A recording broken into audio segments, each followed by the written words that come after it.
This is The Lavender Phantom, Book 1 of the Club Lavender Duet by Lainey Delaroque, Part 7, Chapters 31 to 35.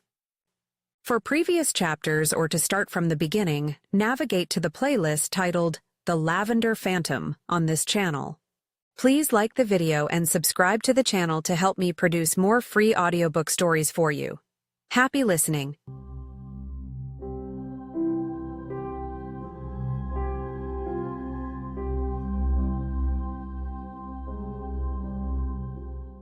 Chapter 31. On the way to the second floor, we passed the step I sat on when I was escaping after Tanya and Matthias tried to save me, then the step Brad choked me on just yesterday. I walk on the carpet leading to the office, my ultimate goal. Finally, I stop in front of the same room that reeked of vomit just 2 nights ago, yet now smells like mint, lavender, and soap. The door is open, but I plant my feet at the outer edge of its boundary, just where the carpet of the hallway ends and the carpet of the private room begins.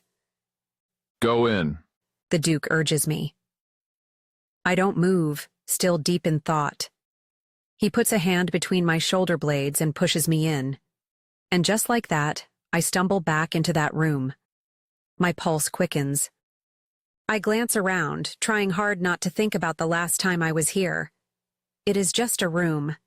I need to hold my revulsion in check for a few moments, then get into position and inject Duke Hazelton with the solution. It is a simple 3-step plan. I turn to face him. He has his back to me while closing the door. I fumble with the hem of my dress and put my hand between my legs to retrieve the syringe. But I'm not fast enough. By the time I've gotten my fingers around the strap, he's turned toward me. He looks me up and down. I pretend to adjust my garter, flashing him the lacy top of my stocking just below where the syringe is. I hope he doesn't order me to undress. I have to think of a way to get close to him right now. He sneers and, without warning, backhands me. His powerful slap sends me flying to the floor. The world darkens for a moment, then returns to normal. My cheek throbs as warmth spreads across my face. I exhale sharply, working through the shock of the impact. I'm crumpled on the floor, so I grasp my chance. I take the syringe out of its strap. It nestles in my hand perfectly.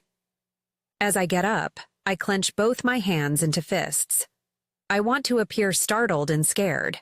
I am. So it is easy. That's for ruining my suit the other night. It was very expensive, Duke Hazelton says. Relax. I won't hit you again. I was angry.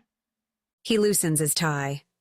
Usually the gesture would send sparks to my lower belly, but today it angers me. I relax the muscles of my face and let my expression be placid. Let me help you with that. I walk toward him. He allows me to pass the tie over his head and toss it at the edge of the bed. I drape the arm with the syringe around his neck while I undo the top button of his shirt.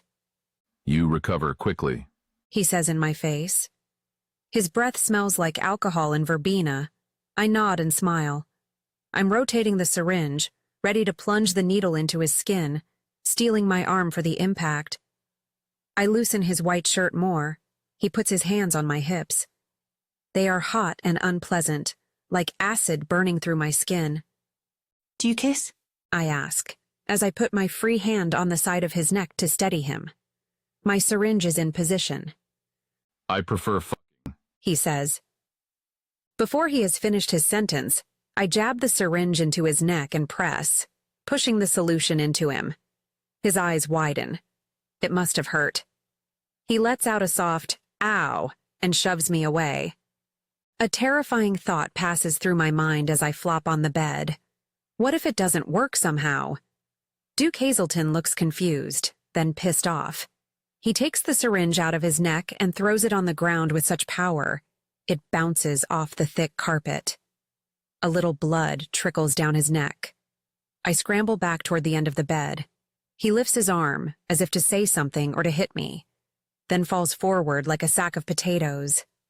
I commend Matthias on his estimation. The solution worked pretty fast. I nudge him with my foot from a distance to make sure he isn't pretending.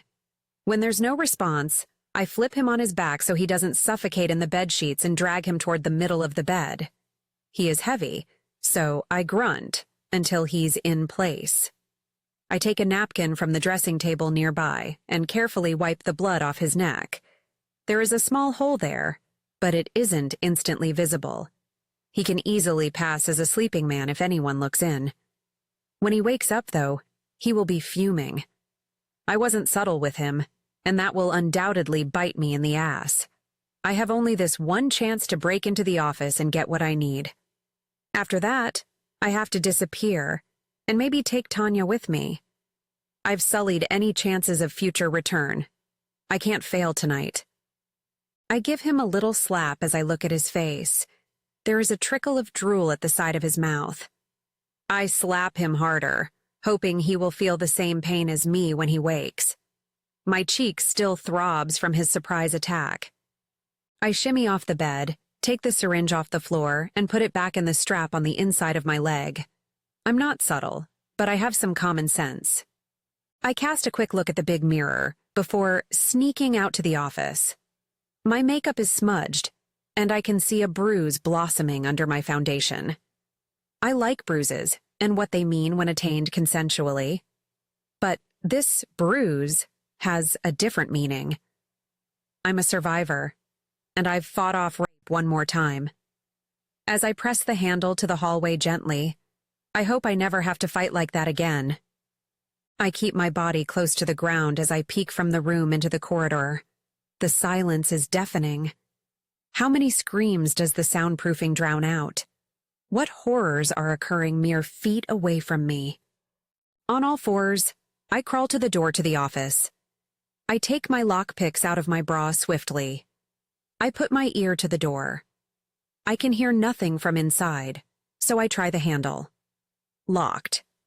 Valerie and Brad are usually downstairs at this hour, so after I'm confident there's no one inside, I work the lock and let myself in. The light is on, but as I crawl on the floor and notice the shadows cast on the safes, I curse not being able to bring my phone. In the soft darkness, I can't make out much. For the modern black safe, I'd need tape and powder if I want to have any chance of guessing the digital code. If the evidence is there, I will have to return here another time. I commit the brand to memory and focus on the older safe. It has a spinning tumbler like in the old movies. I sit next to it. As I rotate it this way and that way, my ear planted on its door, listening for a click sound, I notice the computer screen on the desk has a grid of 9 cameras flicking through all the unique rooms in Lavender. I abandon my quest of unlocking the safe momentarily to see if I can spot Valerie and Brad. The video has no sound, but I can still make out people's faces and what they're doing. Drinking, smoking, fucking. I see Tanya lying next to a man who looks like Duke Harrington. Her pale body is like a white blot on that part of the screen. Her face, looking away from the man, seems blank. Is she drugged or defeated by her fate? The man is playing on his phone. As I go down the camera grid, I finally see Valerie and Brad in the lounge, sitting by the bar and sipping martinis. Barman Ben is calmly doing something behind them, probably polishing cups or mixing some weird tea cocktail. He is an enigma. He never seems to be involved in anything. He doesn't really talk to the staff, doesn't make any comments about anyone, doesn't allow his facial expression to change when something happens. I'm not sure if he is on Valerie's side or not, but I'm sure he is no ally. If anything, he is an ally to himself only. I shake my head. My heart calms with knowledge of Valerie's whereabouts, and I return my attention to the safe. I've never opened one like this, but assume the idea is not different from any other. I just have to still my breath and listen. I start rotating the tumbler slowly. It goes the whole way round doing nothing. Then I rotate it back and hear a gentle click. Go me. How long is the combination? I continue, making slow progress, trying to commit the numbers to memory in case I need to access it again. After every click, I glance up to check if Valerie and Brad are still on the monitor. After the 5th click, just as I'm feeling my hand cramp up from the weird claw shape it's been stuck in, I see the empty bar. I let go of the tumbler and jump up like the safe is on fire. I scan all camera feeds feverishly, but Valerie and Brad are nowhere. That means one of two things. They're headed outside, or they're headed here. Fuck. I dash to the door, crack it open gently, and listen. I can hear faint talking. Double fuck. I go out, pull the door behind me, then sprint to the private room I came from and ease the door almost closed. I cut it close. I push the door farther into the door frame but don't let it click shut. Valerie and Brad's conversation is heated. Not quite an argument, but not really a simple chat either. I'm just saying. How long am I going to look after him and that brat for her? Now I have to organize a party? She could have given me more notice than one freaking day. Valerie's voice holds a blend of irritation and disdain. You are her sister, Val. Brad says. It's strange to hear him speak so casually to her. Exactly, she said. Her sister, not one of her minions. Ever since she got the power, she thinks she's invincible. There's an abrupt silence then. It sounds like they're almost at the top of the stairs. The party is a suitable opportunity for you, too. The complete family will be there, Brad says. Those goons are not my family, Valerie hisses. They are now close to my hiding place. Only a few more steps and they'll pass it. What do you want me to do? Brad still sounds calm. There's none of the viciousness he uses with me. Nothing of the fake politeness he uses with the customers.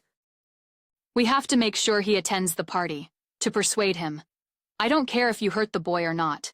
But if we do, we have to make sure he can still sing. What is the use of him otherwise? The boy. I only know of one singing boy in Lavender. The Nightingale. He is in danger. No, no, no. In some naive way, I thought he would be safe. But either I've been wrong altogether, or his time here has run out. Either way, this is dire news. I'll make sure he's there, Brad says. They pass my door and head for the office. I'm quitting this club soon. I'm telling you. Valerie continues. Trying to wrangle all the girls and guys into a sellable product is too tiring. Drug pushing was so much easier. I roll my eyes. Of course Valerie is not a simple madam. She's a criminal through and through. Maybe after the party. Brad starts but doesn't finish because Valerie interrupts him. Did you leave the door unlocked? A shiver runs down my spine. It is time to properly close the door and stop eavesdropping. I didn't have time to lock the office door behind me, but that is no reason to be discovered. I plop on the bed next to Duke Hazelton, who is still sound asleep. I stare at his face while I consider my next steps. There were a lot of he and him in that conversation between Valerie and Brad. Who were they talking about? One is definitely the Nightingale, that boy whose song plagues Melanie's memories. That angelic singer who seems so detached from this place. How badly are they going to hurt him? Like Melanie, or worse? Like me, or like Damien? Damien. My brain makes a sudden connection. The Nightingale is the previous owner's son. Lavender was created by Damien, the Lavender Phantom. One small golden handprint by the bathroom on the first floor. Are they threatening the son to hold the father hostage? What a callous, wicked way to make someone kneel in front of you. I hope I'm wrong. I can't do anything about lessening Melanie's trauma right now, but maybe I can stop another one from being inflicted against another child. No, I have to prevent it. The cycle of pain has to stop, and that boy is the first place to start. I look at the clock above the door. About an hour has passed since I came upstairs with the Duke. How long will the injected solution last? I don't want to risk it, so I give him another slap for good measure and sneak out. Chapter 32. When I arrive at the lounge, Ben is making iced tea cocktails. I walk across quickly, but without looking around too much. I don't want to attract the attention of the customers. Have you seen Peehan? I hope she has finished with her client. I need to tell someone about the boy, She's around. Ben says. I saw her companion leave a few minutes ago, so she's upstairs in one of the rooms or in the staff room. I thank him and head for the room downstairs. I don't want to run into Valerie by going back up there. I find Tanya in the staff shower room. It's a simple wet room with 3 cubicles and pastel blue tiles from floor to ceiling. It reminds me of a smaller, prettier version of a prison shower. It allows about as much privacy, however, because I can see the bottom of Tanya's pale shins and her shoulders and head as she stands in the hot water, facing the wall. I make a point of not being too quiet. She looks at me, but says nothing. I leave my pumps at the door and walk across the damp floor to the cubicle next to her. With the water falling and the steam around, we are alone and safe from prying eyes and ears. My feet are sticky wet in my stockings. "Are you okay?" I ask loud over the splashing of water. She shakes her head like it's a stupid question. It probably is. "I'll be fine once I'm clean," she says when she figures I don't plan to leave. My eyes are curious, but I keep my gaze on her face. Her cheeks are red from the heat. She has mascara stains on her lower eyelids, making her look exhausted. "I need to tell you something," I say. "What?" She has closed her eyes, letting the water wash over her face. I sneak a peek at her slender body. She looks athletic and healthy, but her fair skin sports a myriad of bruises. She has an old scar on one side of her stomach. It looks like an old stab wound. "You know the singing boy, the nightingale? He's in danger." She opens her eyes, rubs them viciously, then looks into mine. "Say that again with more detail." Water drizzles on my face as I lean in closer and tell her what I heard. She swears under her breath. "He's Damien's kid, isn't he?" "Yes. Shit, I forgot my towel." she mumbles. "Can you get it? My locker's unlocked. I'll dry off and call Matthias. We can't let Thomas get hurt." Is that the nightingale's name? I didn't know it. I hadn't cared, I realize. I go out to get Tanya's towel. As I pull it out, I hear the 8-bit ringtone of my burner phone. It is probably a scam call. But it could be Melanie. I nip into the bathroom, toss the towel to Tanya, and go back to take my call. I open my locker and fish out my phone. I expected both scammers and Melanie to have given up by now. But when I look at my screen, I see it is Hannah. "Oh, thank God. You picked up, Soph. I don't know what to do." Hannah's voice is shaking. This panics me. I've never heard her like this. She is usually calm and soft-spoken, a smile behind her every word. "Why, what's wrong?" "Is it a good time to talk? Sorry for calling. I know you're at work," she says. I look around. Tanya is still in the shower. "Yes, I can talk. Are you both okay?" I sit down at the staff table. The empty syringe jabs my inner thigh. I spread my legs and unbuckle the garter belt, then start removing each of the fasteners.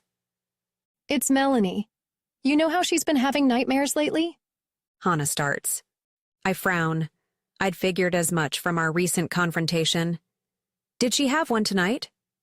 I look at my watch. It is nearing 2 a.m. I feel sorry for the both of them. They should have been sound asleep by now.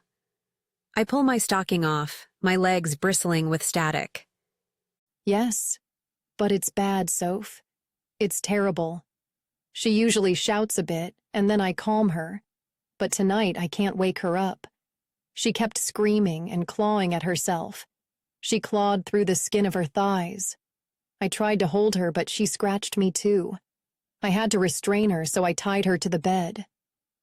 The blood drains from my face. I stand up, toss the garter belt and stockings in my locker, and slam the door. Fuck. I didn't know things were so bad.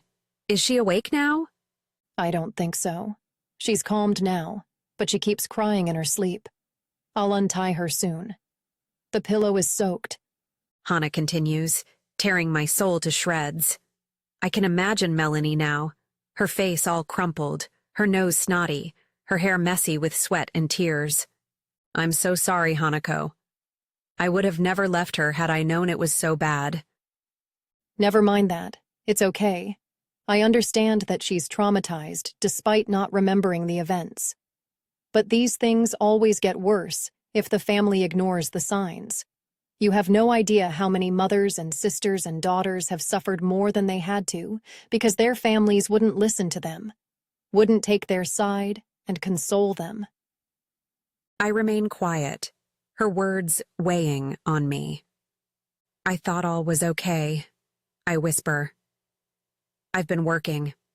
I've been such a terrible sister. I haven't seen you properly in so long. You feel different. You look different. Like something has snapped in you. This new you is not what Melanie needs right now. Hana says. It hurts, but I know what she means. I'm sorry, I say dumbly. She is silent for a moment. Anyway, I called because I'm freaking out, and I think you should come right away. Can you do that? I can't leave now, can I? Will Tanya handle ensuring the Nightingale's safety? Melanie is in a horrible situation, but she is safe with Hana. My heart breaks when I decide to stay. I don't think I can, Hana. Are you crazy? I'm telling you she needs you now. Not tomorrow morning, not in a week. Now get in the car, drive, be here in half an hour. Am I clear? Hana suddenly screams from the phone. I wince. I've never heard Hana scream. Maybe this is work Hana, determined to help the victim, and I'm just one more unhelpful family member. Tanya comes out wrapped in a towel, her hair dripping water on the floor. She's cleaned her raccoon eyes and looks much better. She raises an eyebrow but says nothing. I will be there in 20. Thank you, Hana, and I start saying defeated. You're sorry. I know. You owe me, Sophie. A lot. Hanako says. I will make it up to you, I say. But I don't know how, now when things feel a little too serious, a little too dangerous, a little too much. Come get your sister. We'll talk more when you get here. She hangs up. I have to go, I say as I put my coat on and stuff my feet in my heels. Tanya frowns. What about Thomas? I have an emergency at home, I whisper. Tell Matthias or Damien and they can help you. Just find the boy and get him out of here. Easier said than done, she says under her breath. I'm sorry. I seem to be apologizing to everyone today. It's exhausting constantly feeling guilty no matter what decision I make. She says nothing more, and I bolt out the door, heading for the lounge and out. Brad blocks my way just as I'm about to leave through the front entrance. Where do you think you're going? Family emergency. I say. I look at his feet, not wanting to meet his eyes. He has black combat boots on. We also have a family emergency.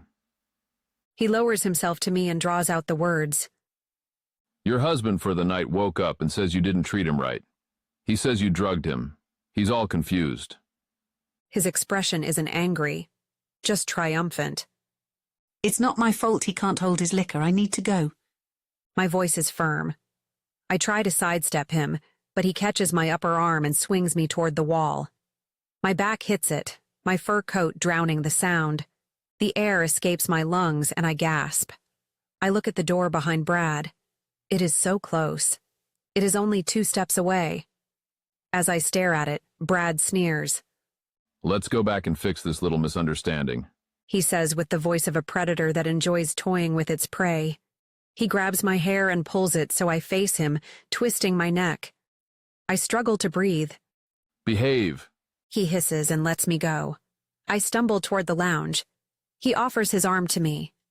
The thought of putting my arm in the crease of his elbow and walking side by side with him like I'm not terrified of everything he can do to ruin me stirs my stomach like I've had a bad meal. I want to curl up into a ball and disappear, but I snake my arm through his and enter Lavender for the second time tonight. I curse my luck and search for someone. anyone who can get me out of this situation. But Tanya is still downstairs. Ben is polishing cups indifferently, and Matthias and Damien are nowhere to be found. I'm on my own. Chapter 33.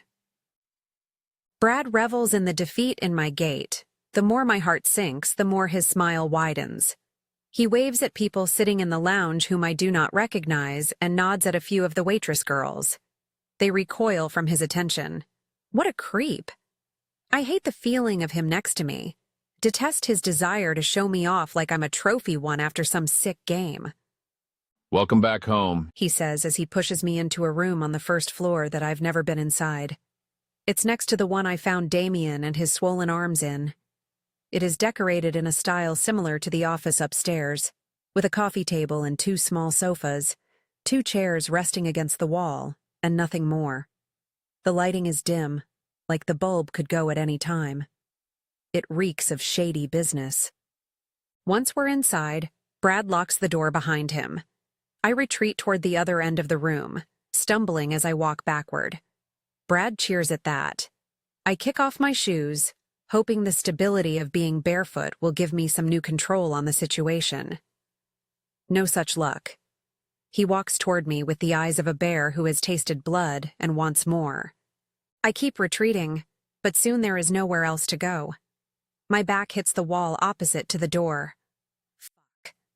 Melanie and Hannah are waiting for me. Tanya doesn't know I've been forcefully returned, and so Matthias and Damien wouldn't know to look for me. My usual confidence in my survival skills wanes when Brad presses his body against mine and breathes into my ear. Isn't this fun? I struggle against him with half-hearted effort. For one, I don't want to excite him even more by rubbing myself on him, and 2, I know he isn't playing. He wants to hurt me, and he will. It will be a different pain than the one I adore. And I will hate it and myself for feeling it. He lets a hand feel up my entire body, either to see what I have in my pockets or to sample his coveted prize. As his palm grazes my still tender nipples, I suck in a breath. I don't want to appear in pain, don't want to give him the satisfaction of knowing he has the upper hand, no matter how obvious it is to the both of us. He finds my phone and my car keys and takes them, placing them in his own back pocket. I feel helpless without my connection to the world outside, so I do what many others would do in a situation like this. I go limp and heavy. No, Brad says through gritted teeth. Fight. Don't pretend you have given up. Fight. He shouts the last word in my face like a battle cry, making me flinch with his ferocity. What's the point? I say. You are stronger anyway. Damn right I am. He says, still holding me upright with the force of his body on mine. But that doesn't mean you can't try to escape. Come on, try. My only chance to get free will be after he is done with me, after he has sated his bloodlust and left. I can lockpick my way out. I can flee if I'm alive and well. The glint in Brad's eyes tells me whatever he has in mind for the next few moments excites him beyond belief. I can feel his erection against my lower belly, hard and threatening, like a knife pressed against my guts. Stop that and bring her here. A female voice says out of nowhere. Tie her to the chair and scram. I can't see who it is because Brad is blocking my vision, but he releases me as soon as he hears her, and I crumple to the floor, hitting my knees on the way down. It sounds like Valerie, but a few degrees more commanding. Those aren't mere words. They're orders. I let my head fall and my hair cover my face.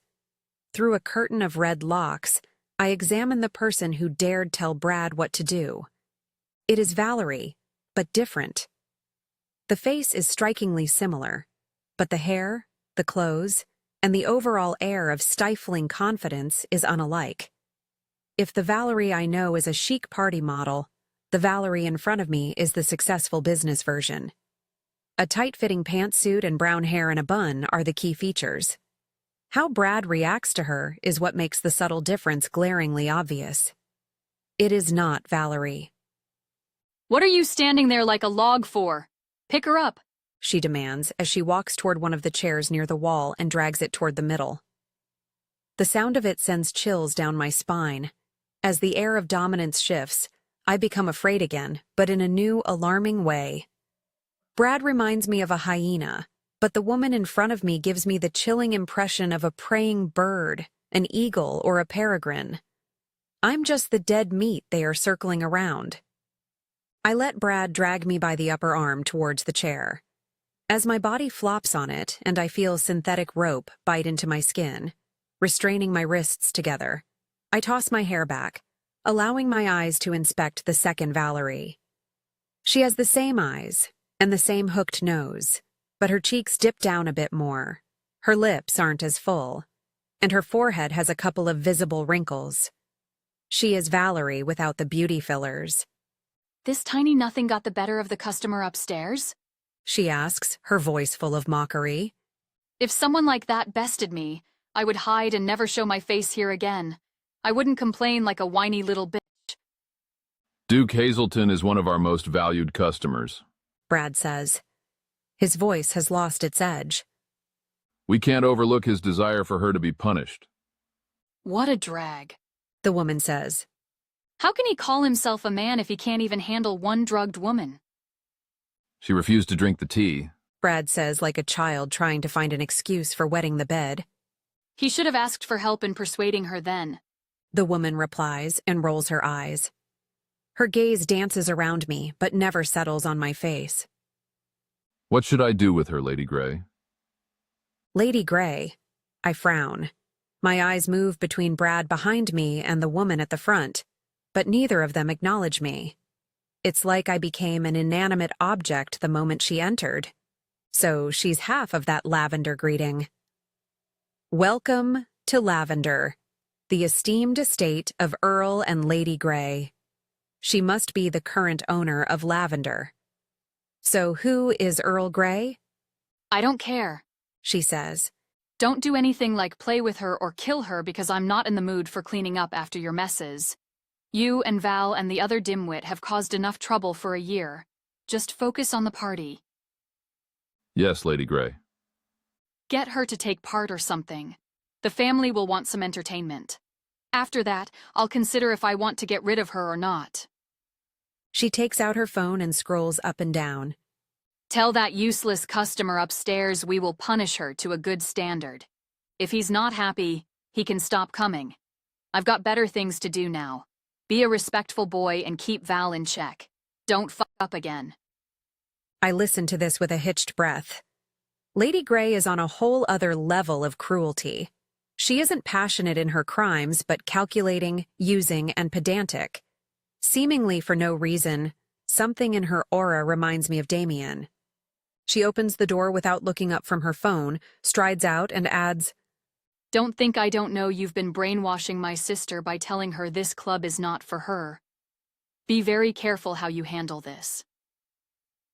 I want to crane my neck and look at Brad, see what emotion the words provoke in him. But I don't dare. Because when the door closes, I am alone in the room with him again. I brace for an incoming display of violence by clenching every muscle in my body. But as I sit rigid as a statue in my chair, my wrists starting to throb where the rope is digging into my skin, Brad walks around me and out, slamming the door. 2 seconds later, I hear the lock rotate back into position. I don't wait for him to return or for someone else to be my jailer. I turn my wrists around the haphazardly tied rope, trying to see how it moves and if I can loosen it. I can't. Its fibers burn marks into the outside of my wrists as I move them around. But I feel where the knot is, and soon enough I have rotated the rope so the knot faces the inside of my palms.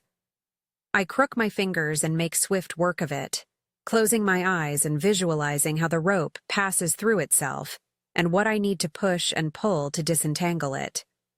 Brad was careless, probably angry to be put in his place by Lady Grey, and he did an abysmal job of my restraints. A minute after I put my fingers on top of the knot, I'm no longer restrained. I collect the coil of rope from behind the chair and wrap it loosely around my waist, ready to pull out if needed. Step 1 of 3 of my escape plan is complete, and I feel a sliver of hope. Maybe I can still make it to Melanie. Tanya will probably be unhappy with me, but I can listen and accept her criticism. It is well deserved. I pull out the lockpicks from my bra and try to insert them into the lock. They don't fit. Shit. Why don't they fit? The lock looks the same as on any other door I've seen in Lavender. As I slip my fingers into the pouch attached to my panties, I try and fail to think of a reason the lock might be different. The easiest and most probable reason is that someone broke it and they replaced it recently without care for consistency. But when is it ever like that with Lavender? It is probably a more sinister explanation. My mind refuses to go there, so I let my thoughts wander away as I breathe in deep and stick the other set of lockpicks in the lock. I work it my normal way, with patience and keen listening, but no click comes. Nothing happens. My wrench stays where I placed it first, refusing to progress deeper. I take them out and try again, and again. After the 5th try, I slot the lockpicks back in the pouch, go to the chair in the middle of the room, and kick it with all my strength. It flies with surprising ease, crashing into the coffee table and landing sideways. The ball of my foot hurts from where I kicked the chair, but I embrace this pain. It is familiar, welcoming in its distraction. It allows me a momentary reprieve. After my outburst, I go back to the door, sit down, and try again. It doesn't work. Step 2. Of 3 of my escape plan is not meant to be taking so long. I shuffle on the floor, my back to the door, pull my knees up to my chest, and drop my head into my hands. What can I do that will get me out of here? I have 0 usable ideas. The only thing that I haven't tried yet is brute force. I put my head to the door, but instead of hearing anything, my ear meets sinister silence. I click my tongue and get up to get the chair. Anger is rising up from my stomach to my heart, and I let it take over as I bash the chair against the door. Maybe something will break, and I can work the lock then. Maybe I will break, and that will give me something else to focus on. I keep the assault on the door until my arms go numb from the repeated impact. The chair slips from my fingers, landing with a disappointing thud, punctuating the end of my escape plan. I only got as far as step 1. My confidence deflated like a forgotten balloon. I go across the room and sit on one sofa. The brown leather is cold against my bare thighs, my red dress mocking me. I slump down so that I'm almost lying on the sofa, put an arm over my eyes, and let angry tears trickle down. The Lavender Phantom. He hates it when either of the twins come downstairs into his office. He hates it because he wants to have this floor to himself, to have none of his enemies know about it. He wants it to be a sanctuary. But that's impossible, because he trusted them both when he built his refuge. He let them in, thinking they were good. He thought they were family. Penny wants you to participate in the annual party, The blonde woman says. Somehow under her plastic face, there is fear. She is alone, as always. The sisters have kept the place secret, as agreed. I'm not going to. It isn't an invitation. I don't take orders from her. I'm not one of her lackeys. You might as well be. The woman hisses. She still has you by the balls. He shrugs. Make sure you're up there tomorrow evening, clean and smelling like roses. She has something prepared for you. I'm not going, he repeats. Why do you have to make everything so difficult?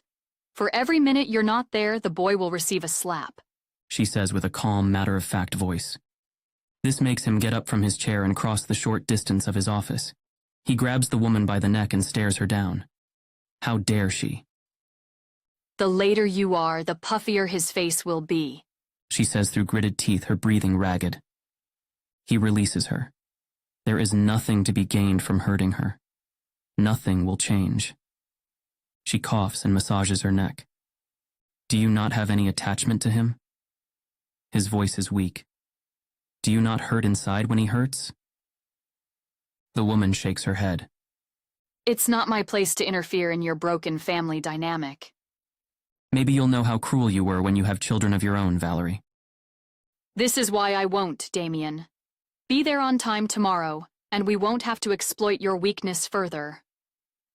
When the Lavender Phantom remains alone in his underground lair, he doesn't feel like a legend. He doesn't feel strong. He is full of regret for past life choices. He's in pain because his love is useless and dangerous. He slams his fist on the desk and stares at the stack of purple cards. Will he be able to do anything right? Will his people save the day? He's a hopeless leader with little power.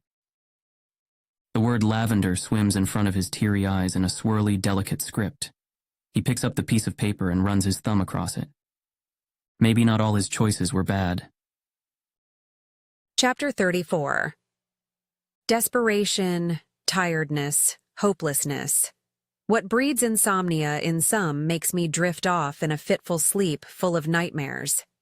In between short sleeps, I see Melanie and Hannah violated and dismembered, Thomas and Damien crucified in front of Lavender, Tanya buried in a mass grave with all the other girls I've seen in the lounge or at the entrance door. My prison room has no windows, so time is a concept I cannot track. Lastly, I dream of a three-headed hydra with the faces of Valerie, the other woman from before, and a melted mix of the two. My nightmares manifest when the door unlocks. Half awake, I see Valerie in the doorway.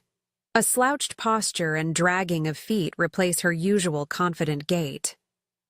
Wake up, Red Partridge, she says in a flat voice. Time to take your punishment.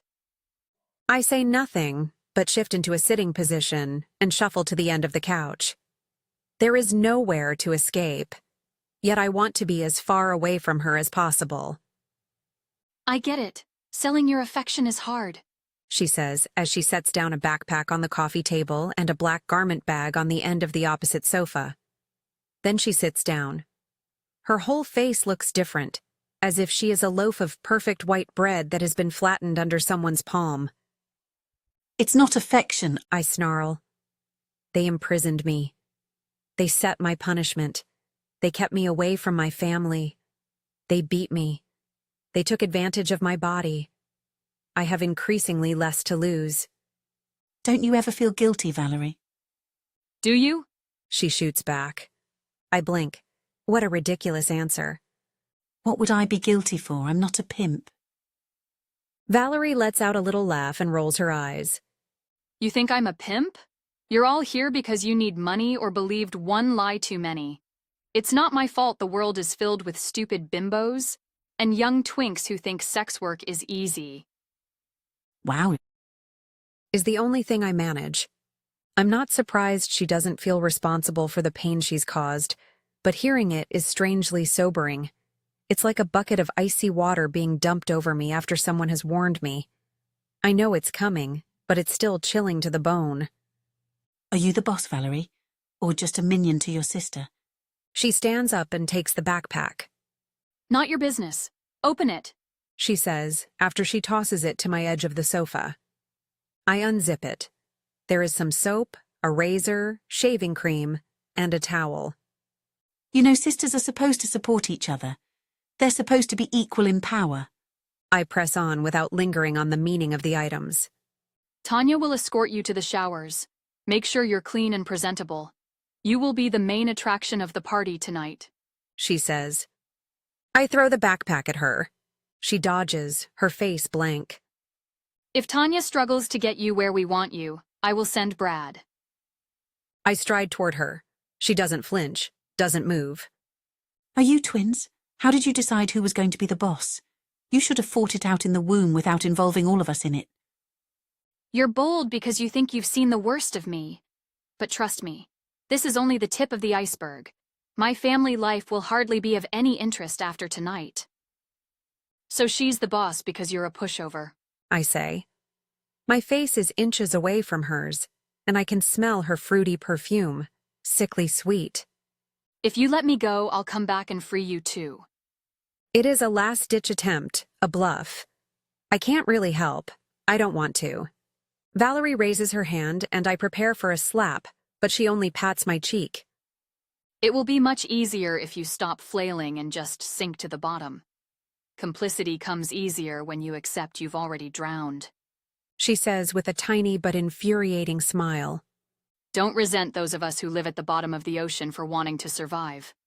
She leaves before I've come up with an equally witty metaphor. The lock clicks shut behind her. I sit back down and think about her words. In a way, she's admitted that she is also one of us. But I don't feel compassion for her. I remember her wolfish side the other day in the office. The only reason she is so deflated is because the alpha is here. That woman, her sister, maybe her twin, is the one who keeps her at the bottom with the rest of us. A part of me feels a sadistic happiness from this. Another part knows that she and I are only cogs in a well-oiled, misogynistic, exploitative, reprehensible machine. But for the machine to stop working, for the cogs to halt their endless loops, the power source has to be destroyed. Or, at the very least, the connection to it has to be severed. I sigh. Realizations alone will save no one. I go across the room and pick up the backpack and the items that flew to different corners. From my current position, I'm incapable of any action. So I have to keep turning in place and only hope to stay still long enough to disturb the movement of some of the other cogs. The door unlocks again, and this time, it's Tanya. She doesn't look as defeated as I expected, but she doesn't seem happy either.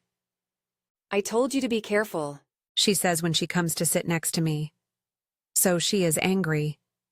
You will destroy all of us fighting here. How are you fighting? I snap back. To me, it seems you're all just taking it. I immediately regret my words. How dare you? She stands up and paces the room. Not everyone can walk your self-destructive march. Some of us have families to protect, traumas to overcome. I swallow hard. How reckless do I appear? An image of Melanie tossing in her sheets flashes in my mind. The more time you take, the more those traumas mount, I say, the poison from my voice gone. Did you get the nightingale to a safe place? Is he okay? I couldn't find him. Matthias and Damien are looking into it, but with the party, security is super tight. Also, your client claiming he was drugged hasn't helped any of us. If Matthias's gadgets get exposed, they'll kill him, and we'll all just be raped on the regular like before. I know we didn't prepare you the best, but you should have been more cautious when injecting him. I look down. A little guilt creeps in, despite what I said to Valerie. I want to say, I'm sorry, but the words won't come out. Instead, I head for the door. You're taking me to the showers? To scrub you clean and make sure the only hair left on your body is on your head. Why? You know why. Her shoulders drop, but she unlocks the door. Or, we could escape now. Don't look back. Now that Penelope is here, we can't even dream of that. She'll hunt us to the end of the world. Penelope. The other woman. Valerie's sinking stone. What will happen at this party, Tanya? Are we going to make it out alive? My voice is quiet, but my heartbeat thunders in my ears. We will.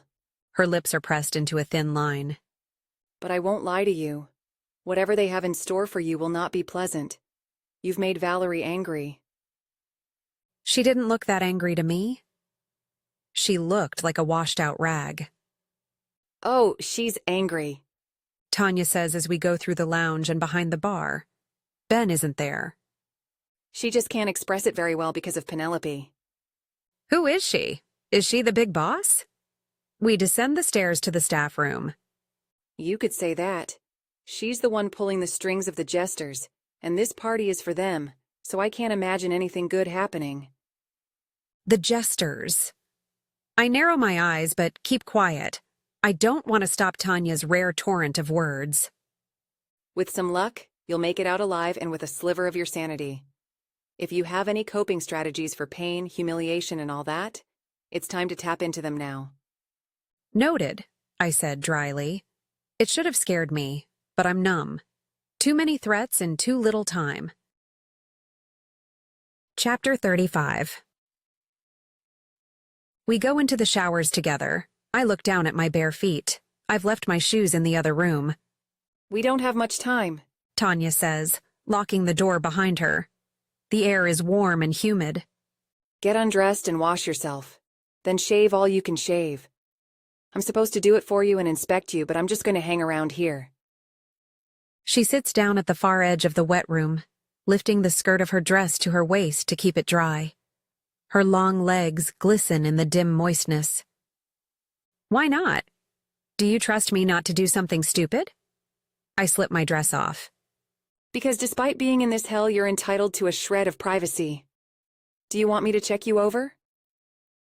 I scan her features, but, as many times before, find them unreadable. If there is a correct answer, I can't find it in her eyes. I take off my bra and my panties and fold them neatly on top of the dress. I can't risk one of my lockpicks slipping out by me being careless. I'm not sure why I'm still hiding them. Everything's gone so wrong now. I start the water. Waiting for it to go from tepid to scorching hot, I turn back to Tanya, but she is looking at her phone, playing that colorful game from before. Coping strategies. In the torrent of scalding water, I ponder the worst-case scenario. What will my punishment be? An audience with the worst of the worst? A public shaming? A gangbang? The jesters sound like a gang. The brigands of LA would never hurt people like this. They were about smuggling items and scamming people. I don't remember any overt violence, but maybe Chief shielded me from it. Maybe that's exactly why he sent Melanie and me away and didn't take us in. After so many years, that still stings a bit. I understand it, but I miss his dad jokes, his easy manner when talking about everything, the safety he provided. I wanted to give that to Melanie, but it seems I've failed. Can Damien protect us? I blurt out without thinking. What? Tanya looks confused. No. How would he protect us? If anything, we should protect him. And Thomas. But it all got so messed up. So now it's everyone fending for themselves. I thought you were a team. We are a team. But some things need to be lived through alone. I stop the shower. Steam swirls around me. I disagree. I don't care. Tanya says as she hands me the razor and the shaving cream before going back to her game. I start shaving myself, entertaining the idea of drawing blood. If my body is ugly, maybe they won't want me for the party. I scrape the blade across my skin. Don't do it, Tanya says, her voice sneering. Or do it. It doesn't matter. They will patch you up and make you do whatever they want you to do anyway. I believe her. So I finish shaving myself without injury and get out of the shower cubicle, patting myself dry. What am I wearing? This. She holds up the black garment bag. She unzips it, revealing nothing. Am I supposed to go naked? The idea sends a shiver down my spine. Back in the moon garden, I would have happily stridden naked on someone's leash amid masses of like-minded people.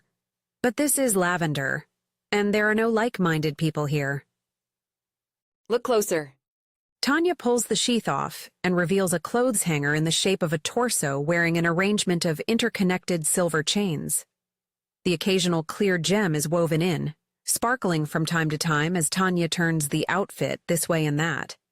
She hands it to me while she returns to the cover and fishes out something from a side compartment. It is 2 iridescent nipple covers and a matching thong. I don't hate the outfit, but I have zero desire to wear it for the party upstairs. I'll help you put it on and then do your makeup. The weight of my situation feels like a slow press around my chest, tightening until it becomes unbearable and crushes me. My breath hitches, and as I try to draw in another one, the previous one refuses to escape. I inhale in quick bursts. The room spins. My ribs hurt as I jerk, gasping. Oh no, no, no! Tanya is suddenly next to me, holding me from crumpling to the floor. It's okay, Adrian. She rubs my back, pressing my body to hers in a strange, feverish hug. It doesn't feel friendly or sexual. Her presence feels like I'm against a tree, rooted but harsh against my skin, sturdy but intrinsically different from my being. When I calm down, I put the chains on and let her apply makeup to my face and body. She finishes the look with glitter. All of that is like a sticky paste enveloping me from head to toe, making it difficult to move and breathe. The chains start as two thin straps at my shoulders and transition down to a loose weave, revealing my breasts and crisscrossing across my stomach, then fall down like the end of a fancy chandelier on my hips and jingle with my every move. The nipple covers stick viciously to my wounds, hiding the truth from view. The whole outfit makes me feel exposed and frail, the chains far enough from each other to offer no illusion of armor. With my lockpicks missing, I feel even more naked, more unprotected, weak. Tanya discards her dress, remaining only in her red lacy underwear. She takes my hand and leads me upstairs. The trip is brief but chilly, and the fine hairs on my arms stand up either from terror or cold.